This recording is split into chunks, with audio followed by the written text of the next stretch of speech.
Boxing King Media in association with Box Store.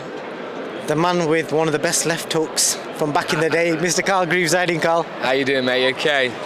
Good. I thought I'd mention your left hook because I remember posting it and it went viral, didn't it? Yeah, it was good, mate. Yeah, it's good. Fair play to you. You looked after me there. Yeah. It's good to remind the fans that you could actually fight as well as being a promoter, manager and trainer. Yeah, back in the day, mate. Seems many moons ago now.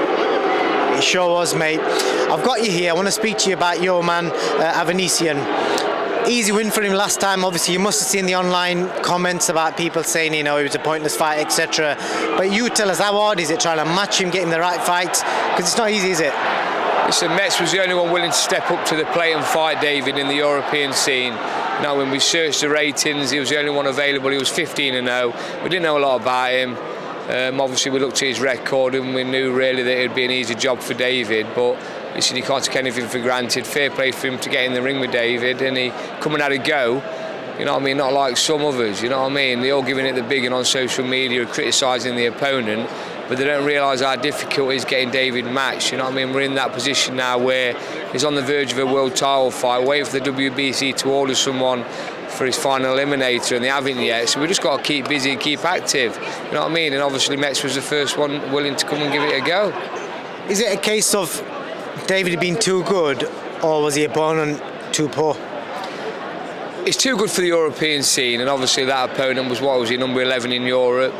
So we had to take what was given us, and David took him out in the fashion expected to do, really. But if you look across what he's done in the European scene, he's done the same to all of them, and he stopped every single one of them. Obviously, Kerman Udraga twice, Josh Kelly, the golden boy, stopped him. Then he went and beat Del Rio in Iran, Liam Taylor 2 rounds, and then obviously he did the same to Metz. So it's all right criticising the opponent, but he's cleaned up over in the European scene, and he's proved that he's ready for a world title fight. He's just getting that opportunity, and while we're not getting the opportunity, we've just got to keep active and keep fighting whoever's put in front of him. That's fairly put. And you know, with regards to David, obviously he was in a mandatory position and he was supposed to fight Virgil Ortiz. Obviously, I don't know what's happening with that now. You know, what is the latest with regards to all that? It's gone quiet, to be honest. Obviously, the WBC ordered Virgil Ortiz. David was all set for that. Obviously, Neil went out to Mexico and I wanted that fight, and he got it. Unfortunately, Ortiz took a different route and decided he wanted to fight McKinson, and that never happened because he come down with an illness. So I don't know what's happening at the minute. Keith Thurman's number 3 by rights, and David's number 2 by rights. He should order Thurman and David, but we're waiting, you know what I mean? So while we're waiting, we've got to keep busy, keep active, and if we can't get that big fight, activity is the key really for David, and he's just got to keep busy. There's no point just hanging about, so whoever's put in front of him, he'll just deal with. It's obviously the Conor Benn fight's quite unrealistic now, so more than likely it's going to have to be somebody who's it's a mandatory position, or it's going to have to be a Frank Warren fighter or somebody that's freelance. So you've got your eyes everywhere. Realistically, what do you think what's going to happen next for him? To be honest with you, it's going to have to be a live opponent. It's going to have to be a good opponent, even though it's an high risk for David because he's WBC number 2. We've got to fight whoever's given us, really, and we want a big fight. Listen, David will fight anybody. You know, it's all right people criticising the opponent, but David will fight anybody that's put in front of him. He wants the big names. He's never turned anybody down. Look through David's record, he's fought them all. You know what I mean? And he'll do the same again. But if we can't get the big names and anybody willing to come and fight him, he needs to keep active and keep fighting. So it's all right people criticising opponents, but he's got a family to feed, he's got bills to pay, he needs to earn. He can't be sitting hanging about to see what the WBC order or whoever's going to jump in with David, a big name, because if it's not happening, we've got to keep busy. I think you summed it up nicely there, Carl. So just to wrap up, is there anybody else you can tell us, the fans about? I know you manage, train, you're in control of a lot of fighters. Yeah. Anyone else they can keep an eye out for?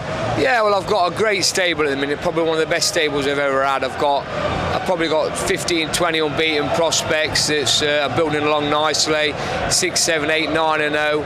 I'm not going to mention names because I'll probably forget somebody and they'll all be moaning like, but a great stable. I've put in a big show on the 28th of May in Leicester Morningside Arena, 3,000 seater. It's a big show for me, and I'm going to showcase all my prospects on there live on Fight Zone TV, and I should have a good area title fight. Kyle Haywood defending his Midlands area title fight, top of the bill.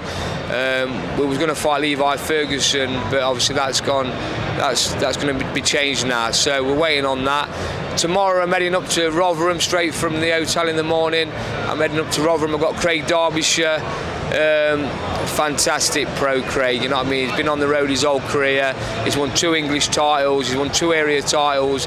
He's got his dream crack at the British title tomorrow. He's got a journeyman-like record because he's been on the road and fought all the best lads.